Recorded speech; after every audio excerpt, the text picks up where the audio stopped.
It's a great day. My name is Che Brown, the Happy Entrepreneur, and welcome to the Happy Entrepreneur Show, the #1 business development and revenue focused late night show in the country where we are on a mission. And our mission is to inspire, our mission is to empower, and our mission really is to provide you, that's right, you, the hard working entrepreneur, with all of the resources that are necessary to execute that big vision you have for the people you were called to serve. And on this episode, we have the one and only Alan. He's in the building to talk about success, fulfillment, and at the end of the day, how to optimize fulfillment. We'll find out what that is. What's going on, Alan? How you doing? What's nice intro, man. I appreciate it. I will match the energy. Thank you for having me. It's an honor, and let's rock and roll. Thanks for being here. And thank you to guests. Thank you for tuning in, by the way, because without you, well, we don't have a show. So we really appreciate you, and you have a lot of choices.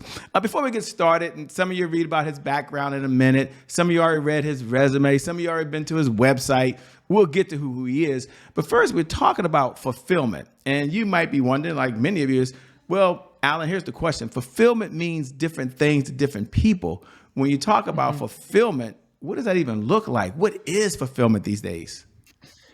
Well, I think a lot of people, when they, okay, what do you want for your kids? A lot of parents will say, I want my kids to be happy. And I actually think that happiness is something that a lot of times gets confused with pleasure. And usually what provides short-term pleasure actually is detrimental to our future. And so I think fulfillment is what we're really looking for. And I think fulfillment, the fortune cookie phrase is fulfillment is a byproduct and the soul's recognition of alignment with its highest self. Okay, that's the fortune cookie phrase. Now, how do I make it practical? I think fulfillment comes down to #1, I'm in alignment with my true potential. #2, I am in alignment with my greatest level of contribution. And #3, I am improving the quality of my life consistently over time. And ultimately, that's the fulfillment formula. And I'm an engineer, so everything's formulas. But I think that fulfillment is something that is alarmingly not talked about enough, because if you ask someone, are you happy? They'll say yes or no, or, okay, well, happier than yesterday, yeah, but not as happy as I could be.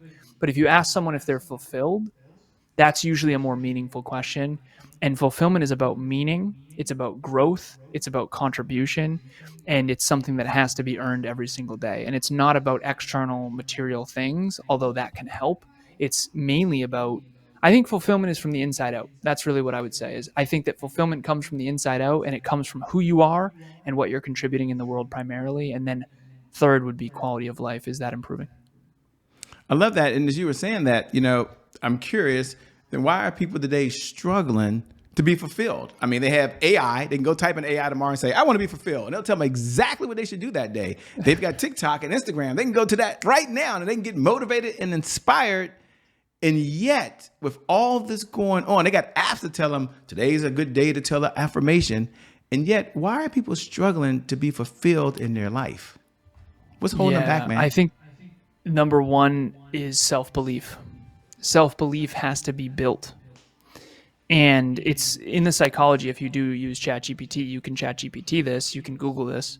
Self-efficacy is the psychological term for it. But ultimately, what we all want, the common terms are we all want self-esteem and we all want self-confidence.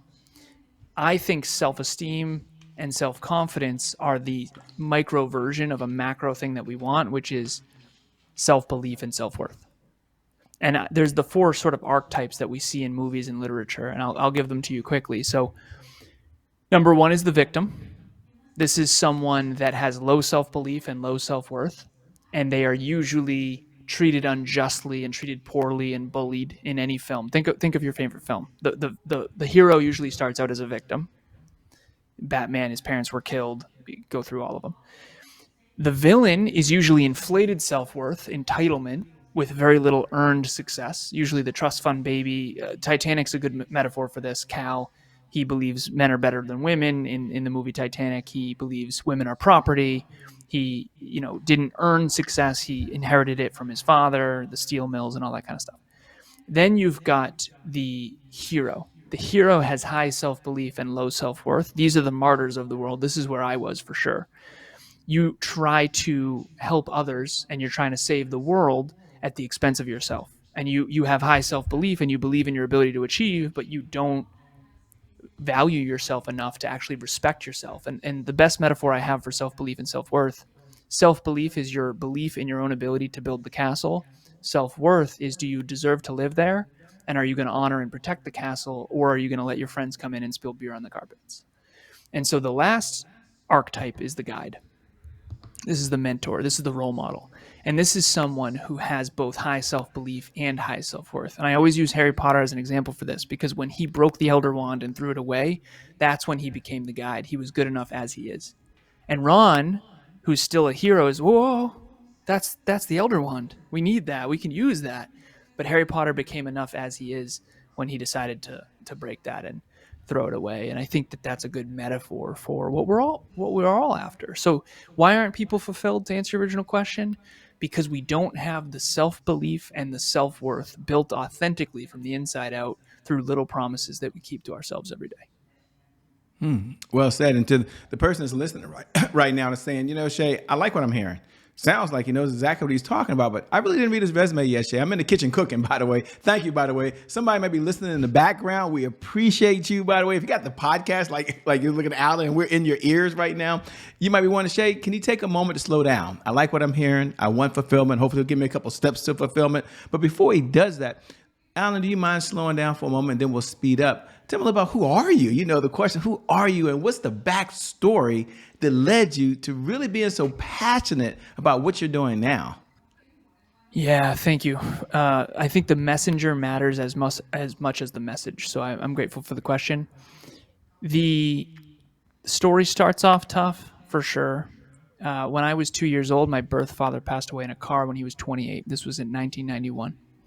His name was John McCorkle. Jim, Joe, John, Jane, Joan, Jeanette. 6 kids. John was the third boy, I believe.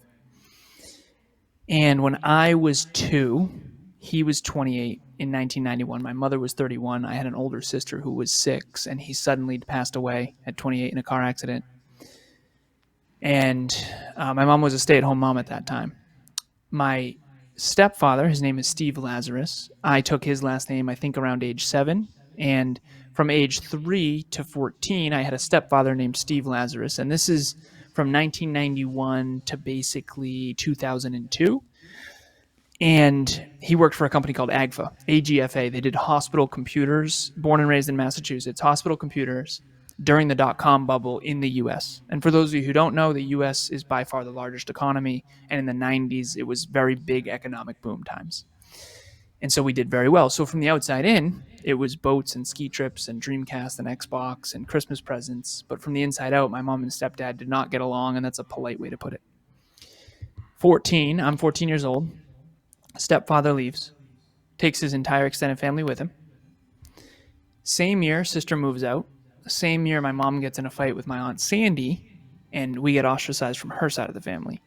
And we don't really associate much with the McCorkles anymore since we were trying to be the Lazaroses. So ultimately, I kind of lost 3 families by the time I was 14. Fast forward. I did the traditional approach. I did preschool, kindergarten, elementary school, middle school, high school, college, corporate. And I did very well at that. So I went from, I hope I get into WPI, it's my dream college, Worcester Polytechnic Institute, it's kind of like a mini MIT, to, even if I do get in, I can't go because it's $50,000 a year and we can't afford it now that my stepdad left. He got the apartment building and the yacht, we got the house and the dog, but I went from boats and ski trips to now I get free lunch at school because our income's so low, we don't have cable. We're not going to starve by any means, but we're definitely struggling. And I look into the future and I go, okay, no dad, no generational wealth, no trust fund. We're in some trouble here. So I bootstrapped my way through high school, got straight A's, got all the scholarships and financial aid I can get my hands on. And I got into WPI and I became a computer engineer. I got my master's in business, and then I was off to the races. And I went into corporate. I worked for iRobots, Inside Technologies, Oz Development, Lens Americas, a bunch of different tech companies, company called Tyco Safety Products. I eventually landed at a company called Cognex. I sold industrial automation equipment into manufacturing facilities all across New England. Vermont, Connecticut, and Western Massachusetts was my territory. And this is when I got in my car accident. So I was a global 1% earner. I paid off $84,000 worth of college debt in a single year. I had $150,000 in a Vanguard account in my early 20s. I was doing very well externally, but internally I was not fulfilled. Got in my car accident, my fault, head-on collision. Fortunately, no one was killed. No one was physically permanently harmed, but this was no fender bender. This was cross the double yellows, head-on collision, big lift-kitted pickup truck. And I was driving a 2004 Volkswagen Passat. Thank you, Volkswagen. Safest car ever. I used to call this car the tank. Both airbags deployed. The whole front end is completely smashed, but the frame stayed. And fortunately, we were okay. So physically, we were okay. But mentally, emotionally, and spiritually, my dad died in a car when he was 28. I'm 26 at the time. And this is the second chance my dad never got. So this completely existential quarter-life crisis, mortality moment. That was 10 years ago. So I'm 36 now. I was 26 then, even though I still look 15. And that's when I found personal development. That's when I found some people have a job, some people have a career, some people have a calling. If you've ever heard that, that's when I found my calling. That's when I found personal development and self-improvement and personal growth and mental health. And that's when I went from externally successful to all in on internal fulfillment. And that was 10 years ago. And so I hoped that success would be a byproduct of fulfillment. And it turns out you have to succeed in both. And I call them personal development and professional development. So I was big in professional development, but an academic and achiever, but I wasn't as much into personal development. And I was able to become ambidextrous over the last 10 years. And that served me very well. Wow. Thanks for being so authentic, man. Thanks for being transparent, and thanks for sharing that message. And as you're speaking, there are a number of things you have to do in order to get back on track. And for the persons watching right now that says, Shay, I love it. The story might not be the same, but I've had some setbacks. Before you give a couple of ideas that you can use to get to that next level to achieve fulfillment, for the person that's struggling with consistency right now, you might have heard consistency is the key, consistency is the key, consistency is the key. And having said that, what do most people struggle with? Well, I'll put two hands up. This is not a counseling session, ladies and gentlemen, but sometimes we struggle with consistency. What would you say to that person that, look, I need to be more consistent so I can have the life, can have the love, can have the wealth that I've always wanted and the good health? What do you say to folks in order to be consistent on their journey to be fulfilled? We have a consistency star. And it's just this simple framework where consistency is in the center and you draw a star. And it's 5 things. Let me see if I can remember these off the top of my head. The first one is self-belief. You can't be consistent unless you have a lot of belief. You have to believe it's possible. You have to believe it's possible for you. And you have to believe it'll be worth it. Self-belief is number 1. Number 2 is humility. And a lot of times those two don't go hand in hand. And I'll give you an example. So you have to believe that you can exercise consistently, but you also have to be humble enough to not try to do it 6 hours a day. You have to be humble enough to say, okay, I'm going to start with a half an hour and then build my way up. So you've got self-belief and you've got humility. The next one is sustainability. It has to be something that's sustainable. Like I said, 6 hours a day is not sustainable unless you're an Olympic athlete and don't do anything else. You don't have another career. Next after that would be what? So I've got self-belief, I've got humility, I've got sustainability. I know the last one is grit. The one after that would be what?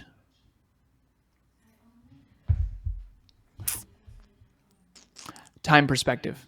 Time perspective. You have to basically decide in advance that I'm not going to do this for a week. I'm not going to do this for a month. I'm not going to do this for 1 quarter. I'm going to do this and make this a lifestyle. So Emilia and I, my beautiful girlfriend and future wife, March 1st, 2022, I came to her and I said, I want to beat my old best. She said, what do you mean? I said, back in college, during my master's program, I had exercised every day for 3.5 months. I want to see if I can beat that. She said, let's do it. I'll do it with you. And then we beat it. I said, we did it. She said, awesome. Let's go for a year. We did a year. We're pulling into the garage. I turn to her and I say, we did it. She said, what do you mean? I said, it's a year today. And she turns to me and she says, let's do this for the rest of our life. And I had a mini panic attack. And I had an honest conversation with her and I said, sweetheart, like I can't sign up for this unless we're actually going to do it. So are you serious? Because we want to be together forever. We want to get married, all this stuff. Are you serious? We're going to do this every day. Now, here's the key. Okay. Number 1, we have a lot of self-belief. Number 2, we are humble enough to only do a half hour a day. We started with 30 minutes a day of intentional movement. Jogging counts, walking our dog counts, basketball, soccer, running, 5K, weight training is the main one. All those things count. 30 minutes of intentional movement. We started with 30, we went to 35, 35 turned into 40, 40 turned into 45. We are now at day, we have a tracker downstairs on our whiteboard, 1,212 days since March Wow, 1st of congratulations. 2022. Thank you. I actually think it might be 13 as of today. But thank you so much. The reason I'm saying this, though, is because of this formula. You need to have self belief. You have to have enough humility to actually make it sustainable. You have to have it sustainable. You have to have a long time perspective. You have to decide in advance to stick it out because it gets hard. And then the fifth one is the one no one likes. And that's just pure grit. Grit is your ability to suffer. And this is the one no one likes me for, but the truth of the matter is, if you can't suffer and do it when it's hard, you'll never actually be consistent. And that's just the truth. And this is coming from someone who has worked really hard to get over 2,113 episodes over the last 8 years with my business partner, Kevin. And we just recorded 2 earlier. My voice hurts. I don't want to be here right now. I do. I'm grateful to be here. But the truth of the matter is, we appreciate it. Of course, thank you. And thank you for having me. But at the end of the day, grit, sometimes you just got to grit it out, and grit can be built. Grit can be developed. You can research it. As you were saying that, thanks a lot, man. Wow. Appreciate you being here. One. And two, our audience, a number of our audience are dualpreneurs. They work a full-time job and they're a full-time entrepreneur. And they're like, Shay, I love what he's saying. Love he's saying, go after it, have the grit. Love him and his future wife being together, doing what they're doing. And the question I'm going to get to is, how does someone take care of themselves when they're responsible for taking care of so many other people without feeling guilty? So it's how do you do self-care without feeling guilty? But let me hit the context for you if I can. Someone's saying right now, well, I work a full-time job and I'm a full-time entrepreneur. Can you let Alan know that? Someone else is raising their hand and say, wait a minute, I'm a husband or I'm a wife or I got a significant other. Someone else is saying, wait, we have kids and our kids have a schedule. Somebody's watching it like Shay Brown. They're a caregiver, to take care of their mom or a parent or someone they love. And others saying, Shay, I'm going back to school. I got so much going on. How does one focus on self-care, which is a lot what you're talking about as well, without feeling guilty that taking time away from other folks? Any thoughts on that? I don't want to put you on the spot, but ladies and gentlemen, I can ask any question I want. Isn't that kind of cool? So, thought I'd toss it out there to you. Absolutely. No, I'm grateful. And the truth of the matter is, it comes down to having the self-respect and the self-worth to take care of the asset. I always call it hashtag take care of the asset. The truth of the matter is, and I didn't used to do this well, pre-26, 10 years ago, I drank too much and too often. I'm now over 6 years, not a drop of alcohol. And Congratulations. Thank you. I have a pillar.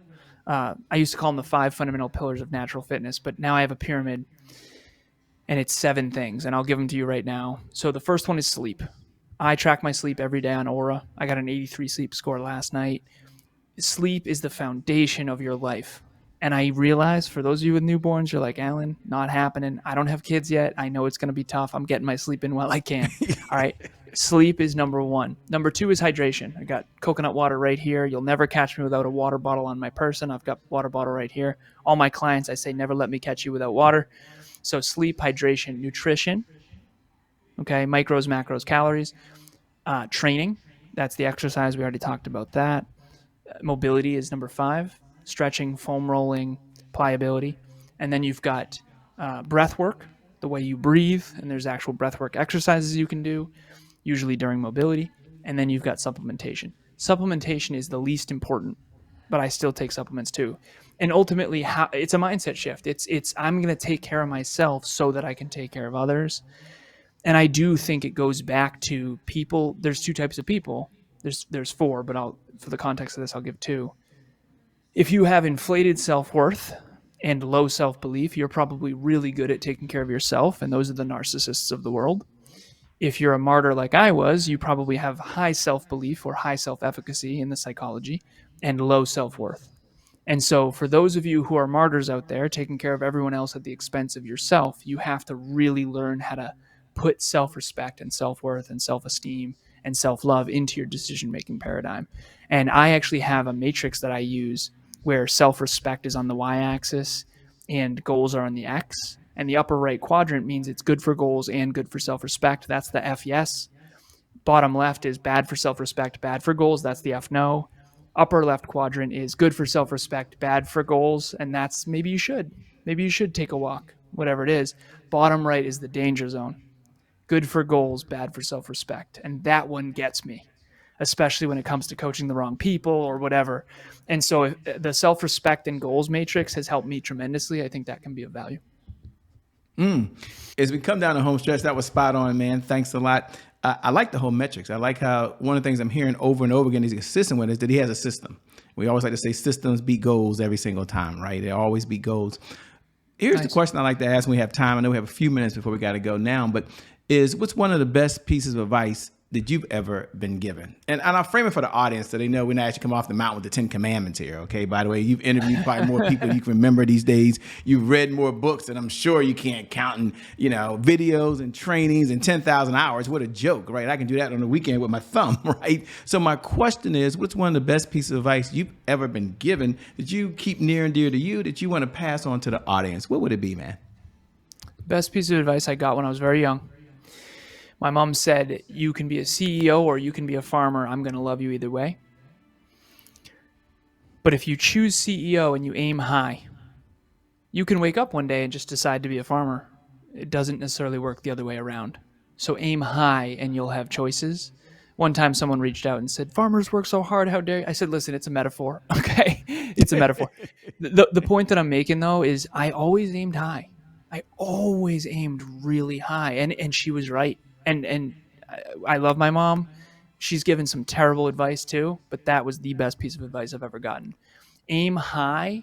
People think it's about the journey, and the problem is the destination you choose in advance, aka the goals, dictate the journey. I am a byproduct of my goals. So are you. You and I both have goals. Goals to impact people, goals to become something, goals to grow, goals to interview great people. That's why we're here. We're only here as a byproduct of our goals. So aim high and you'll have choices is true, because some of us grew up in environments where we could have been nothing, but luckily we aimed high and we believed in ourselves and we believed in our potential. And so that's what I would end with, which is the best lesson I ever got was aim high and you'll have choices. I do have choices. I don't have to be here. I'm the CEO. I don't have to do anyone or answer to anything. And I don't have investors for that reason, by the way.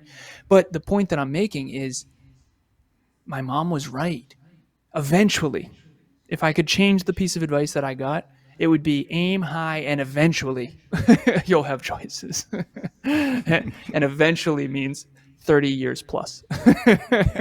I love it. I love it. Next Level University.